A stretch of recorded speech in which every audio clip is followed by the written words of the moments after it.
Leaked budget memo from the Trump administration looks to cut federal funding for the 988 suicide prevention and crisis lifelines specialized services for LGBTQ plus youth. First Alert 4's Shoshana Stahl spoke to the 988 call center in St. Louis and a parent about the concerns over potential budget cuts.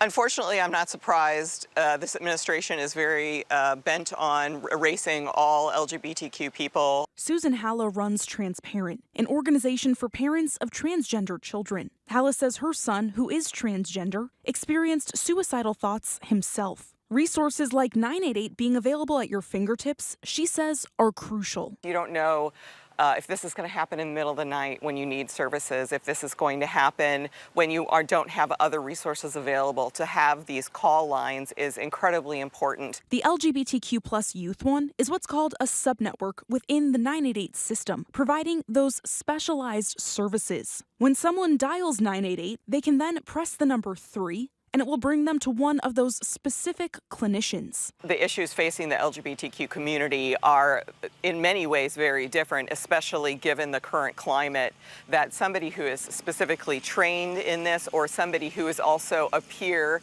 somebody who's from the community, being able to really speak and understand what that person is saying is incredibly important and will be a loss. In Missouri, there are 6 regional 988 call centers with 1 backup center. Behavioral Health Response in St. Louis is the call center for the Eastern Missouri region. Dr. Bart Andrews says call rates in Missouri are double what they were when 988 launched nearly 3 years ago, with BHR answering between 3,000 to 4,000 calls a month. Most of the 988 system is state-funded, but the subnetwork is federally funded. So if it goes away, I would expect our volume would go up, right? So we would be handling more calls for the same amount of revenue, right? That's inevitable. Dr. Andrews tells First Alert 4 the LGBTQ community has a higher rate of suicidal thoughts or behavior. Talking to a specialist or a peer, he says, can make a huge difference. Having a dedicated line is certainly something that would encourage people to be more comfortable calling, right? Now, we get calls from LGBTQ members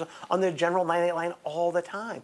But sometimes people don't realize how hard it is to reach out that first time. If that leaked budget draft is put into effect, the LGBTQ plus youth specialized services could lose funding in October.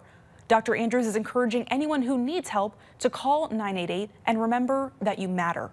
In the studio, Shoshana Stahl, First Alert 4. On